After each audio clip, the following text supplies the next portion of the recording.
Mes frères et sœurs, amis dans le Seigneur, que la paix et la grâce de Dieu soient avec vous tous et toutes. C'est notre première rencontre pour ce nouvel an et je dois vous présenter mes vœux les plus sincères pour ce nouvel an. J'espère que le Seigneur pourra aller jeter une bénédiction spéciale sur la vie. Okay. Excusez-nous, nous voulons présenter pour le sympathie nous à sœur Emmanuela. Sœur Emmanuela. Donc, grâce que le Seigneur pour force et courage, ainsi que les membres de la famille pour traverser ce moment difficile. Nous comprenons vraiment leur être qui est cher à vous, qu'on a devancé vous. Donc on a ça capable comme douleur, comme chagrin, mais nous connaissons tout, le Seigneur a toujours fait provision pour nous. Nous devons compter sur bon Dieu. Amen. Nous avons un mot de la Lévia. Je veux dire, on a passé quelques minutes, peut-être 10 minutes comme ça. Bon, je pensais que c'est juste pour te saluer, mais quand même. Message que je me pour me prêcher pendant 2 heures de temps, on va le voir dans 10 minutes. D'accord. 1 Samuel chapitre 7, de là nous va parler. Alors, je n'ai annoncé ce texte-là, on va lire, mais qui me lit de verset 9 à verset 14. Samuel prit un agneau de lait et l'offrit pour tout entier en holocauste à l'Éternel. Il cria à l'Éternel pour Israël et l'Éternel l'exauça. Pendant que Samuel offrait l'holocauste, les Philistins s'approchèrent pour attaquer Israël. L'Éternel fut retenti en ce jour son tonnerre sur les Philistins et les mit dans les routes. Ils furent battus devant Israël. Les hommes d'Israël sortirent de Mitzpah, poursuivirent les Philistins et les battirent jusqu'au-dessous de Beth-Car. Samuel prit une pierre qu'il plaça entre Mitzpah et Sichem et l'appela du nom Ebenezer. Jusqu'ici, l'Éternel nous a secourus. Ainsi, les Philistins furent humiliés et ils ne vinrent plus sur les territoires d'Israël. La main de l'Éternel fut contre les Philistins pendant toute la vie de Samuel. Le verset 14 pour terminer. Les villes que les Philistins avaient prises sur Israël retournèrent à Israël depuis Écran jusqu'à Kat. Avec leur territoire, Israël les arracha de la main des Philistins et il y eut pris entre Israël et les Amoréens. Merci, veuillez vous asseoir. Maintenant, ma vie m'a fait ça, ou capable de faire des gens qui sont photo là, un petit poignet de main, regardez le danger. Regardez le danger. Et Kebemel, dit jusqu'ici, l'Éternel nous a secourus. Amen. Jusqu'ici, l'Éternel nous a secourus. Voilà. Jusqu'ici, l'Éternel nous a secourus. Voilà. Et c'est mon premier message pour cette année pour vous. Toujours connaître que l'Éternel ne va pas abandonner. Jusqu'ici, l'Éternel nous a secourus. Pendant l'année 2025, il y a un pile problème. Il y a un pile tête chargée. Et jusqu'à matin, il y a un pile problème. Il y a un pile tête chargée. Il y a un monde qui a crié. Le professeur Emmanuela a crié, la famille a crié. Mais sœur Emmanuela, jusqu'ici, l'Éternel nous a secourus. Papa m'a donné. Israël, peuple bon Dieu, peuple choisi de Dieu.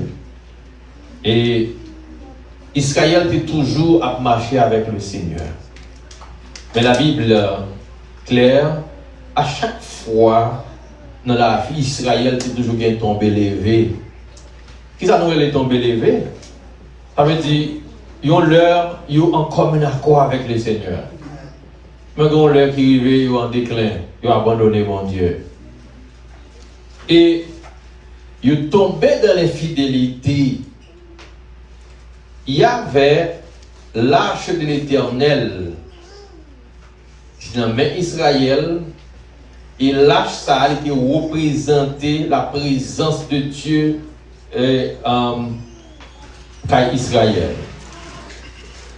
L'arche a été représenté puissance bon Dieu dans le temps Israël. Et ceci, ils ont tellement venu personnaliser l'arche là, ils comprennent que sans l'arche là, on ne peut pas faire rien. Et il était venu symboliser tant que son idole. Et finalement, comme on connaît l'arche là, mais malgré la présence de l'arche dans le temps, mais on était tombé dans la désobéissance. Tomber dans la désobéissance veut dire qui ça? Donc faire ça qui contraire à sa bonne Dieu. Maintenant, si il y a un monde qui vit dans la désobéissance, on va besoin de monde de ça, on connaît. Et il y a un monde qui vit dans la désobéissance à la volonté de Dieu, ou besoin de son monde qui vit dans ça. Et c'est une fois, le monde qui vit dans la désobéissance à la volonté de Dieu, donc laissez le monde qui vit dans ça, c'est comme si toujours tout pareil, ou arrogant en pile.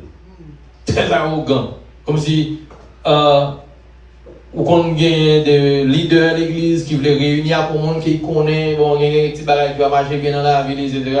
Donc, on va saisir, ouais, ou réponse que on va joindre. Donc, la voyons en l'aile bas à travaux. Donc, Israël s'est trouvé dans la désobéissance, dans l'infidélité, et comme ça a été gagné le peuple philistin, les Philistins. Ils étaient c'est adversaire Israël, et le fait que Israël trouve dans la désobéissance, et comme ça, le peuple philistin est toujours battre Israël. Vous connaissez les ennemis en Kimbo, pour ils battent, ils ne peuvent pas jouer avant. Eh bien, les Philistins étaient toujours attaqué Israël et frappé Israël, maltraité Israël.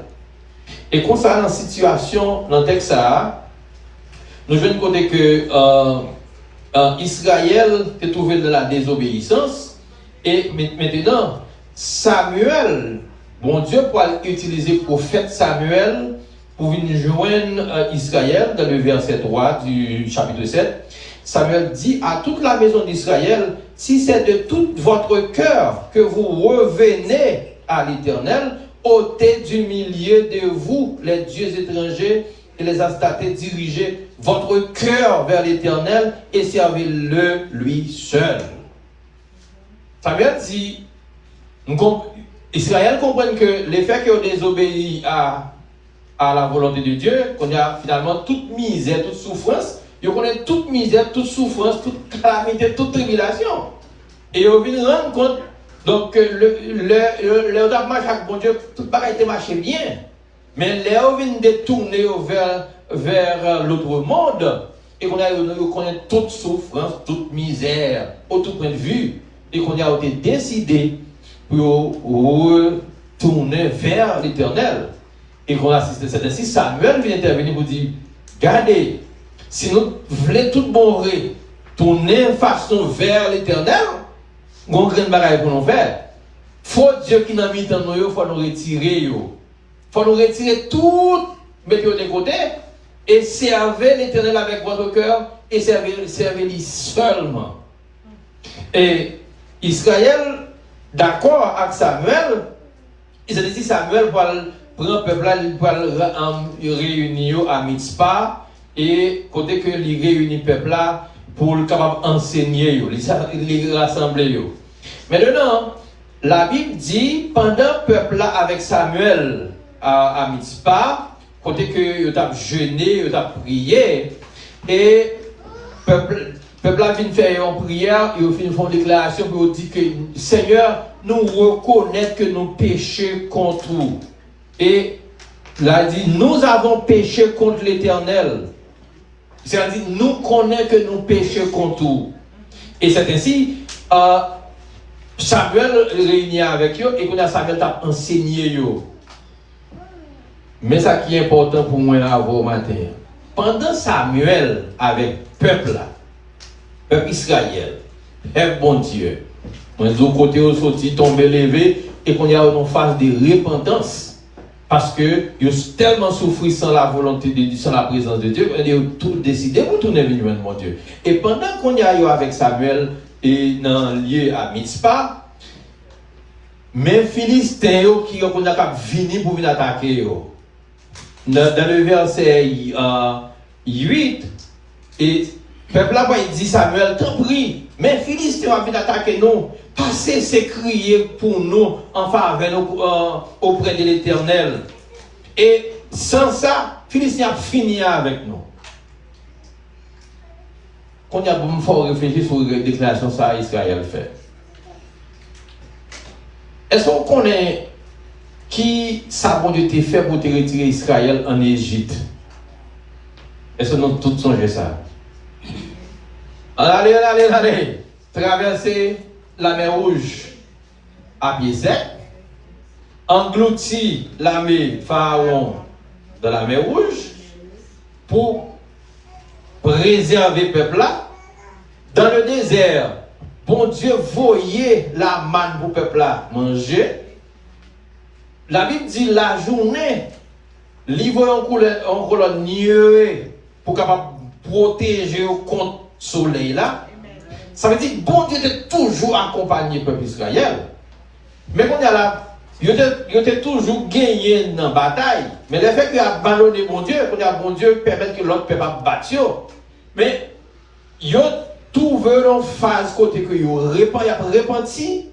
Et maintenant, avec Samuel, mais Philistins, s'ils continuent à venir pour attaquer Israël, dans le texte, et puis on dit Samuel, t'en prie, crier. Priez mon Dieu pour nous, pour Philistins, va pas nous encore. Mais ça me veut comprendre. Pendant Samuel a prié, il a offert un holocauste à l'Éternel pour le pardon du péché du peuple Israël. La Bible dit pendant la offre de l'holocauste, mais Philistins n'a pas avancé. Bon, quand on a regardé l'attitude du peuple là, regardez l'attitude de Samuel. Le peuple Israël, il connaît que bon Dieu est là. Entendez-vous? Je vais filmer ça à Konya. Le peuple Israël connaît bon Dieu là. Mais il focus sur Philistins. Qui c'est le mien? Et voilà, le fait que vous focus sur l'ennemi, vous envahi par la peur. Vous envahi par la peur. Et ça fait demander Samuel, tant pis. Vous songez ça à Philistins qu'on fait, qu'on bat, et finalement, vous envahi par la peur. Vous connaissez mon Dieu là, mais vous focus sur l'ennemi. Samuel, de son côté, connaît l'ennemi là, mais il faut qu'il soit bon Dieu. Pendant qu'il a venu, il va occuper s'il offre l'holocauste là à l'Éternel. Ça l'a fait la faire. Quand il y a mes réflexions avant. Question infidélité, non? Ça qui marque comme pour l'infidélité dans la vie, nous avons besoin de repentir. Parce que Israël, une fois qu'il repentit, ou pas que ça arrive là, l'Éternel, pendant il finit de repentir, Samuel a offert l'holocauste, et puis la Bible dit, l'Éternel fait un tonnerre tomber sur Philistins, et Israël humilié Philistins, Philistins qui a pu se battre Israël, Philistins qui a pu se vaincre Israël, et ce jour-là, même Israël là, comme si son monde a pu se battre, là où on se marche pour marcher sur lui. Son parent va le prendre en surprise. Et c'est une surprise parce que c'est même Israël là, c'est même Israël là qui se battre là, mais le fait qu'Israël repentit devant l'Éternel, songez, ça veut dire retirer tout Dieu dans mi-temps nous. C'est que l'Éternel seul et bon Dieu pour le victoire en devant Philistins. Et victoire, ça, il résolu de la repentance d'Israël. Le fait que ils tournent cœur vers l'Éternel. Chers frères et sœurs, ce matin, mes leçons pour moi avec vous. Nous sommes capables de gagner dans le monde là à n'importe où, ça nous voulons. Peut-être hier, il y a des bagages que nous avons fait dans la vie, non.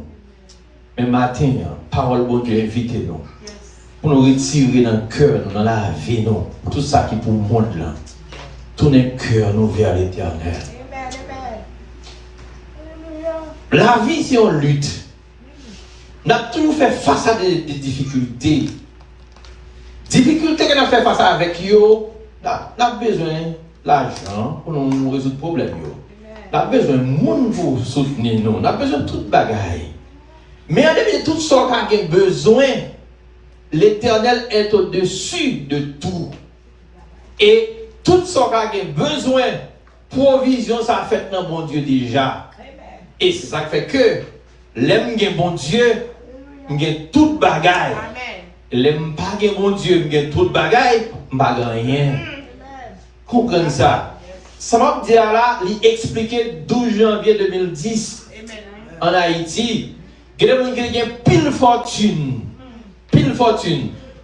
Dans moins qu'une minute, un tremblement de terre passé, tout pareil écrasé, et finalement, mon nom tombé plat. La vie nous dans les États-Unis, quand on expliqué ça très bien. Moi-même, ça moi ici. Ou bien doit fonctionner, ou bien car, ou bien machine, ou bien on bon matin, il perd le job, s'il va veiller après ça, ou dans la rue, il on laisse.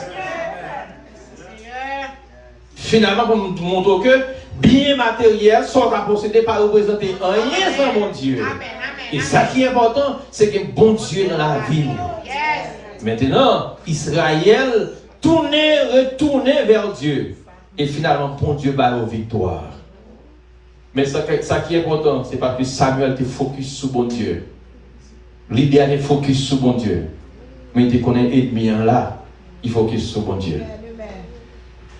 Sur qui sont focus ce matin? Sur le problème au senti qu'à travail, c'est eux-mêmes qui font. Même bien qu'on connaît bon Dieu là, on focus sur le problème. Où est le problème devant? Problème, bah, on est, moi, j'ai un problème. J'ai un problème parce que je n'ai jamais vu beaucoup de parler. Je n'ai jamais vu la petite moi. Mais, pays d'Haïti, tout nous connaissons une situation hier. Je prie bon Dieu pour bon Dieu ouvre une porte pour venir joindre moi. Et pour y venir quand même. Il y a venu là, je vais venir avec eux, je vais faire chez le Bénin.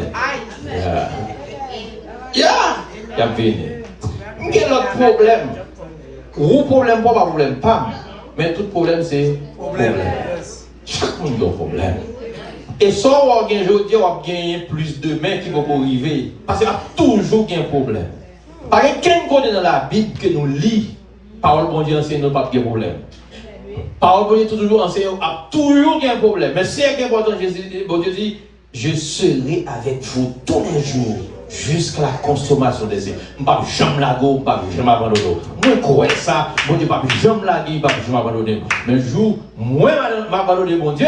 Jour, moi, je bon Dieu. Donc, pour me faire ça, je connais tout problème. Pour me connaître tout problème de ce monde. Pour Maxime, ce qui est important maintenant, c'est que nous devons bailler bon Dieu la vie. Quitter bon Dieu prendre place dans la vie. Ça va venir autour de nous.